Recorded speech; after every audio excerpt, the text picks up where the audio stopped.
Երևանն ու այս քարոզարշավի ընթացքում այդպես լավ չեն ընդունել տեսանյութերը, ասես թե մետրոն ինչպես են ընդունում, ասում են, այս ամենի հիմնական պատասխանատու համարում են ՔՊՊ-ում ձեզ, որ այսպեսի ընդունելությամբ ՀՊ-ն արժանացավ։ Ընդունում եք այս մեղադրանքները։ Ժորժ ջան, ես ձեզ առաջարկում եմ մեզ հետ գալ շրջել մեր քարոզարշավի ժամանակ։ Շենգավիթ վարչական շրջանում ենք եղել հիմնականում, մեզ շատ լավ են ընդունել, իրապես շատ լավ են ընդունել եւ բազմաթիվ հարցերի շուրջ եւ խնդիրների շուրջ քննարկումներ ունեցել ենք, բայց եթե խոսքը ընդունելության մասին է Երևան քաղաքում, իրապես անկեղծ եմ ասում, այն էներգիան, որ ունեինք Երևանում, մենք նույնիսկ այդքան լավ չէինք ակնկալում։ Բան Աբիլյան, մենք հիշում ենք, որ 18 թվականին օրինակ եթե Նիկոլ Փաշինյանը այստեղից այնտեղ շարժվեր, թեկուզ մետրոն ստեր, պես կանգը կառներ, հա, այդ շարժը կկանգներ։ Հիմա ինչպես ստացվեց, որ ընդամենը մի քանի հոգի է գալիս, ողջունում, շատեր այսպես չեն ուզում անգամ մոտենալ նրան։ Շատպես առաջակազմերում Մենք մի քանի տասնյակ մետր քայլելու համար մոտավորապես 30-40 րոպե ժամանակ էինք ծախսում, այսինքն այդ հոսքը, որ գալիս էր եւ շփվում էր եւ խոսում էր, ինքը անդադար էր, ամեն քայլափոխին էր եւ իրականում Ժորժ ջան, ընդհանրապես կարող եք գալ եւ մեզ հետ այդ շրջայցերին մասնակցել։ Դուք եկել եք, դուք տեսել եք։ Այս խնդիրների համար են եկել, պարոն Աբիլյան, ձեզ գովերքելու համար են եկել։ Մարդիկ խնդիրները չեն լուծում, Կառավարության ներկայացուցիչների, քաղաքապետարանի ներկայացուցիչների մոտենում են մարդիկ ոչ միայն մեզ գովերքելու համար եւ բացարձակ մեզ գովերքելու համար չպետք է որ մոտենան, չնայած դա էլ է տեղի ունենում, պարզա որ իրանց խնդիրներն են բարձրաձայնում եւ պարզա որ մենք էլ այդ խնդիրները լսում ենք։ Առհասարակ կուսակցության որևէ քաղաքական ուժի եւ մարդկանց միջև կապը հենց այդպեսին պետք է լինի եւ կարծում եմ դա շատ բնական։ Օրենսդիրով տեսնում եք ձեզ։ Ես կարծում եմ, որ իմ ունակությունները ավելի գործադիրի են, բայց մենք, այսպես ասած, Երևան քաղաքում ունենք փոքրիկ օրենսդիր մարմին, եւ դա Երևանի ավականին է։ Պարոն, ես ուզում եմ անդրադառնալ դուք երեք Ալեն Սիմոնյանի հետ տեղ ունեցած միջադեպին։ Դուք ինչպես եք դա գնահատում, արդյոք դատապարտում եք Պաշտոնյայի կողմից հայոյան քննչեցնել։ Ես անկեղծ եմ ասում, հենց նոր առաջին անգամ ձեզանից լսեցի որևէ միջադեպի մասին չգիտեմ։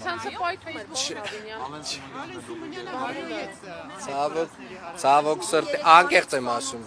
կատակ չեմ անում, այո, ես այդքան շատ Facebook-ում չեմ լինում, այսօր անպայմանորեն կծանոթանամ, որպեսզի կարողանամ կարծիք ձևավորել։ Ժորժ ջան, ես կնայեմ, նոր կկարողանամ մեկնաբանել։ Գիտեք, ես մի բան կարող եմ ասել, ինձ համար անընդունելի է որևէ Հայաստանի Հանրապետության քաղաքացու կամ որևէ նույնիսկ օտարերկրացու, ով բնակվում է Հայաստանում, կամարական վերաբերմունքը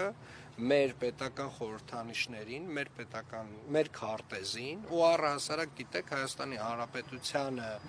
նույնիսկ Հայաստանի Հանրապետություն բառակապակցությանը կամարական վերաբերմունքը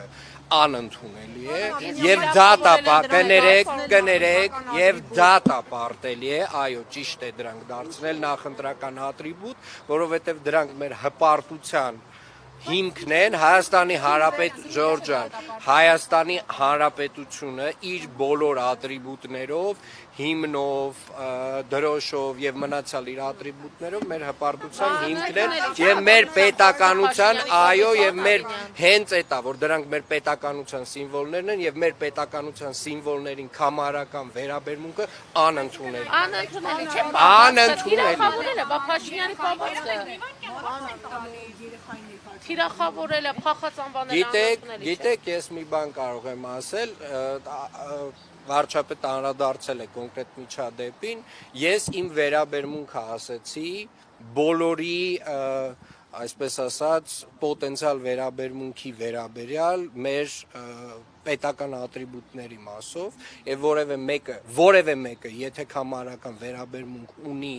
մեր պետական ատրիբուտների նկատմամբ ինքը արժանի է ամենամեծ քննադատությանը։ Ոչ, Ժորժ ջան, հետեւյալը, ուրեմն Հայաստանի Հանրապետության վերաբերյալ, երբ որ մարդը խոսում է, ինքը պետք է խոսի հարգանքով։ Երբ որ խոսում է մեր քարտեզի մասին, երբ որ խոսում է մեր հիմնի մասին, մեր դրոշի մասին, ինքը պետք է խոսի հարգանքով եւ դա պարտադիր է բոլորի համար անկախ ամեն ինչից պարտադիր է բոլորի համար բոլորիս համար վերջ այդտեղ քննարկելու այլ բան չունեմ եւ մեկնաբանություն չունեմ այս ամիսներին երբ վարչապետը եւ ձեր մի շարք թիմակիցներ եկեղեցու հոգևորականների հետ կապված իրենց մեկնաբանություններն էին անում եւ հայտարարությունները հնչեցնում, եթե ես չեմ սխալվում, դուք սխալվում եք ամենայն Չէ, ասեմ նոր էլի։ Չէ, արդեն պարզա որ դուք սխալվում եք, լսել եմ արդեն հիմա կանխատեսում եմ։ Եղել եք, բայց օրինակ ես չեմ ֆիքսել, որ դուք կաթողիկոսին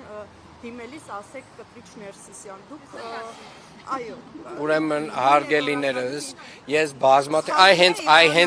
այո սխալվում եք, հենց այստեղ մի քանի անգամ շատ կոնկրետ իմ վերաբերմունքը հարցի վերաբերյալ ասել եմ ինչ եմ կարծում ներկա, ասել եմ արդեն, այո իհարկե, միանշանակ, Ժորժ ջան, ես այսպես ասեմ, այսպես ասած այդ քողարկված մեծ կեղծիքը, որ տարիներով, չգիտեմ ինչի մենք բոլորս հանդուրժել եւ հանդուրժում ենք, սկսած, ասենք դիմելաձևը այդտեղ սկզբունքային նշանակություն չունի։